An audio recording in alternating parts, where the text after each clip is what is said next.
하나님의 말씀은 베드로전서 3장 한 목소리로 합독하십니다. 아내들아 이와 같이 자기 남편에게 순종하라. 이는 혹 말씀을 순종하지 않는 자라도 말로 말미암지 않고 그 아내의 행실로 말미암아 구원을 받게 하려 함이니 너희의 두려워하며 정결한 행실을 봄이라.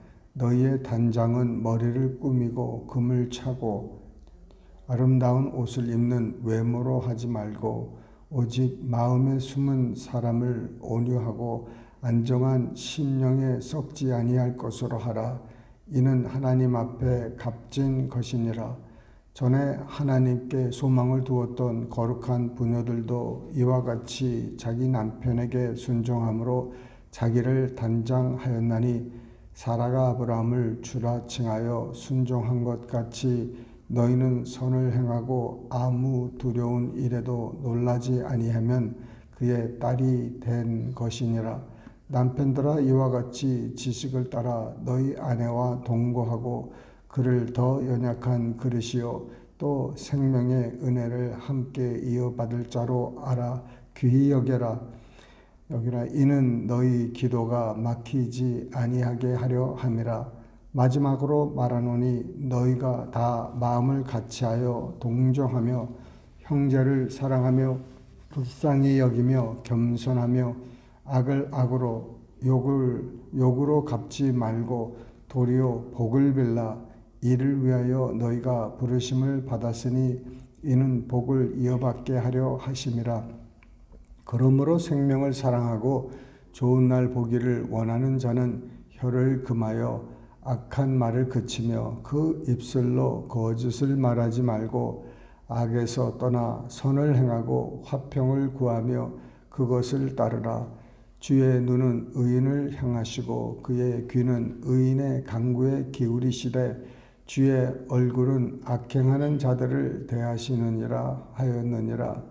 또 너희가 열심으로 선을 행하면 누가 너희를 헤아리요 그러나 의를 위하여 고난을 받으면 복 있는 자니 그들이 두려워하는 것을 두려워하지 말며 근심하지 말고 너희 마음에 그리스도를 주로 삼아 거룩하게 하고 너희 속에 있는 소망에 관한 이유를 묻는 자에게는 대답할 것을 항상 준비하되 온유와 두려움으로 하고 선한 양심을 가지라.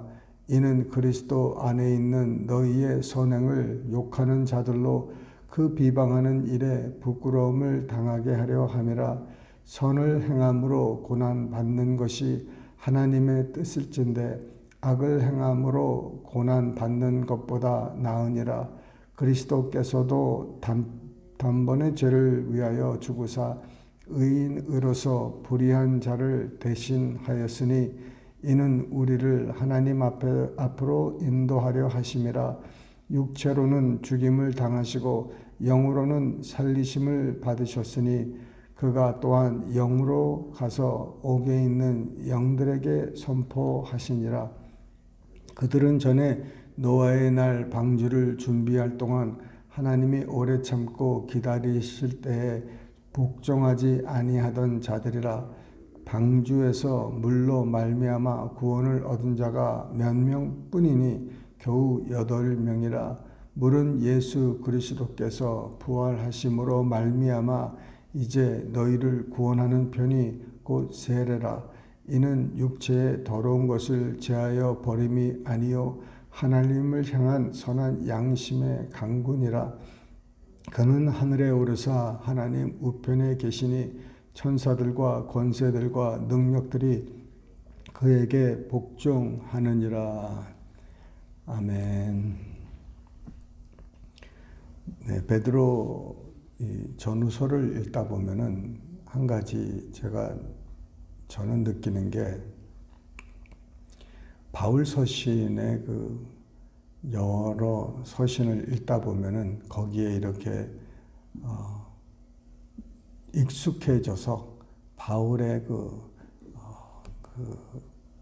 여러 가지 스타일 있지 않습니까? 바울이 쓰는 스타일이 이렇게 젖어서 이 다른 서신을 읽으면 좀 뭔가가 좀 틀린, 이렇게 잘 옷이 맞지 않는 느낌이 이렇게 들 때가 저는 이제 가끔 있는데, 그러나 이 모든 이 기록된 서신들은 하나님 말씀에 포함됐고 다 이 결국은 같은 그 맥락에 있습니다. 오히려 느끼는 것은 참 그 베드로가 예수를 이제 믿고 따르면서 여러 가지 이렇게 우리가 봐서 좀 급하고 또 먼저 머리 되는 것을 좋아하고 첫째가 되기를 좋아하고 궁금한 것도 많고 또 그런 모습의 그 베드로를 우리는 항상 이렇게 많이 생각하지 않습니까?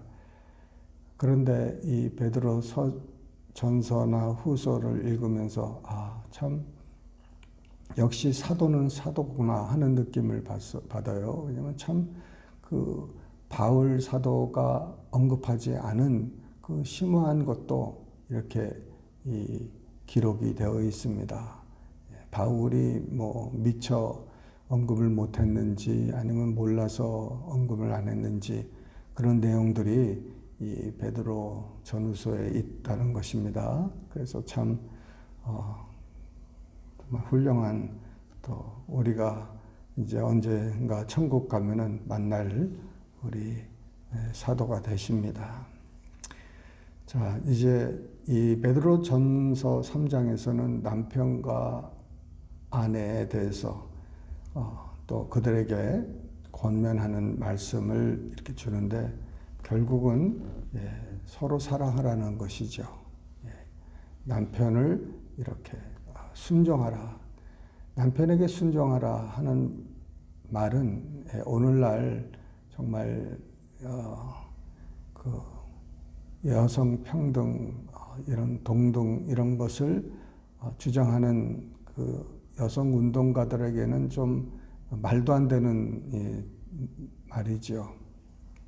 그런 사람들은 아마 이런 그 말씀들을 오려낼 겁니다. 성경에서 잘라내고 싶을 거예요. 왜냐하면은 내가 왜 저 사람한테 순종해? 이런 거죠. 그래서 이 순종이라는 단어가 복종이라는 단어와 이렇게 혼동이 될 수가 있습니다. 순종과 복종은 좀 비슷한 것 같지만 달라요. 베드로는 복종하라는 단어를 쓰는 것이 아니라 순종이라는 단어를 씁니다. 복종은 완전히 내 뜻에 관계없이 이렇게 따르는 말이 있습니다. 예를 들어서 만약 군인들은 무조건 복종이죠. 군인들은 상전이 윗사람이 뭐를 시키면은 거기에 대해서 내가 싫을 수가 있습니다. 뭐 동네 운동장 10바퀴 뛰고 짐 포격하고 여러 가지 나에게 벌칙을 주고 막 그런다고 해도 복종을 해야 되죠. 안 그러면은 감방에 들어가는 것이죠. 그런 것처럼 내 의사와 관계없이 무조건 내가 원하든 원치 않든 해야 되는 것이죠. 그런데 이 복종은, 이 순종은 어디에 안에서 해야 되냐면은 그리스도 안에서 해야 되는 것입니다. 그리스도 안에서. 그리스도 안에서 하는 순종이고 복종입니다. 예를 들어서 이 클락스빌 정부에서 또 미국 연방에서 주정부도 마찬가지겠죠. 예, 주일날 이제 더 이상 종교 자유가 없어. 예, 이제 하나님이고 뭐 아무것도 이제 신은 없다 이렇게 하고 예배 모든 예배를 폐하고 그렇게 하라고 하면은 그게 이제 우리가 복종해야 될 말씀이냐 이거죠. 주 안에서 해야 되는 것이죠. 물론 이 북한 같은 데서는 어떻게 드러내고 예배를 드릴 수가 있겠습니까? 그러나 숨어서 지하에서 이렇게 믿는 자들이 이 하나님을 찬양하고 경배하고 또 많이 같이 모일 수 없으면 혼자라서라도 산을 올라가든지 어딜 가든지 거기서 하나님과 더불어 예배드리고 복종하는 것 같지만은 복종이 아니에요. 그래서 순종도 주 안에서 해야 됩니다. 순종도 주 안에서 하는데 마찬가지로 남편이 불의한 일을 아내에게 시키면은 주 안에서 그게 옳지 않으면은 그거는 거부해야 된다는 것이죠. 그런데 웬만해서 주 안에서 순종하라는 것입니다. 순종하라는 것은 맹종이 아니고 무조건적인 복종이 아니라 주 안에서 또 남편은 아내를 사랑하니까 사랑하는 관계에서 서로 사랑하고 존경하고 하다 보니까 서로 이렇게 순종하고 아껴주는 것이죠. 그 여자는 어떤 아름다움으로 옷을 입어야 되느냐? 외모적인 그 아름다운 옷이 아니라 그 내 속에 있는 이 속 사람이 아름다워야 된다는 것이죠. 그 외모로 이런 모습은 정말 아름답죠. 그러나 그거는 시간이 가면은 그 젊었을 때 그 아름다움이나 또 옷 치장으로 아름답고 이런 것들은 지나가는 것입니다. 깔끔하게 입고 정숙하게 행하는 것 이것이 아름다운 거죠. 그래서 속 사람이 정말 아름답지 않도록 그 심령이 썩게 하지 말라는 것이죠. 그러니까 겉은 번지르한데 속이 아주 썩을 수가 있다는 것입니다. 그래서 그런 데서 조심하라는 거예요. 남편들은 지식을 따라 아내와 동거하라고 합니다. 지식을 따라 하는 거예요. 우리가 아는 지식. 그 아는 지식이 뭔가 여러분 생각해 보면은 남편들을 생각해 보면요. 아내는 아무래도 연약한 그릇이라 이거죠. 남자들과 같이 이렇게 힘이 있는 것도 아니고 또 전쟁에 나갈 수 있는 것도 아니고 또 이렇게 그 연약한 그릇으로 이렇게 여기고 살라는 것이죠. 연약한 그릇. 연약한 그릇이니까 나는 강한 그릇이니까 막 그 억압하는 그런 사회가 아직도 있습니다. 어디 저기 중동이라든지 어디를 쭉 가다 보면은 여자가 아직까지도 투표 못하는 나라가 있고 또 운전을 못 시키는 나라들도 있고 또 밖에 나갔을 때는 눈만 보여야 됩니다. 온 몸이 아주 그냥 그 까만 천으로 뒤집어 써야 되고 눈만 보여야 돼요. 그게 뭡니까?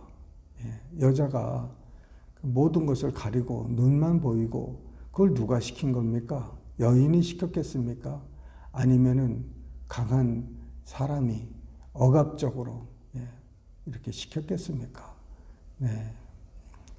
그 인터뷰를 예전에 본 기억이 나는데 그거를 그렇게 입고 나가는 것 그 남자들에게 이렇게 지배되는 것에 대해서 정말 호소하는 여인들도 있고 그런 걸 봤어요. 참 안타까운 일이죠. 이 성경 말씀 이것만 좀 이 한두 절만 보더라도 이렇게 하면 안 되는데, 그런데 성경을 안 보죠. 성경을 믿지 않기 때문에 그렇습니다. 그래서 근데 한 가지 우리가 남편들이 알아야 될 것이 뭐냐면은, 아내에게 이 사랑으로 대하지 않으면은 무슨 화가 오냐면은 기도의 응답이 막힌다는 거예요. 이거는 정말 그 남편들에게 주님이 주시는 말씀이에요. 기도를 해도 응답이 없다는 거예요. 그거 얼마만큼 여러분 괴로운 일이겠습니까? 기도는 많이 하는데 응답이 하나도 없어요. 왜 그럴까요? 마음에 아내를 업신여기고 아내에게 분을 일으키고 아내를 온전히 사랑하지 않으면은 하나님께서 그 기도를 안 들어주신다는 거예요. 내가 보호하고 내가 사랑하고 지켜야 될 대상을 하나님이 그렇게 우리에게 맡겨주셨는데, 남편인들이 그렇게 하나님이 원하시는 대로 이렇게 대우하지 않으면은 하나님께 죄를 범한다 이런 것이죠. 죄를 범하면서 기도응답이 뭐가 있겠습니까? 아무리 교회를 다녀도 기도응답이 없다는 거예요. 왜? 하나님의 연약한 그 그릇을 맡겨줬는데 그것을 하나님의 그 선물을 함부로 했기 때문에 그렇다는 것이죠. 말씀 여러분 기억하시면서 서로 사랑하고 존경하는, 서로 순종하고 이렇게 돌보는 그런 관계가 되시기를 주님의 이름으로 축원합니다. 기도하십니다. 사랑이 많으신 아버지 감사합니다. 말씀에 의지해서 주님 순종하고 살아가는 우리 모두 되게 하여 주시옵소서. 아버지 연약한 그릇이라 무시하거나 억누르지 않게 하여 주시고, 또 위에 있다고 주님 아버지 하나님 대항하고 막대하지 않고 순종할 수 있도록 주님 주 안에서 허락하여 주시옵소서. 아름다운 가정을 주님 이루어 주실 줄 믿사옵고, 이 모든 말씀을 살아계신 예수님 이름 받들어 감사하며 기도드리옵나이다. 아멘.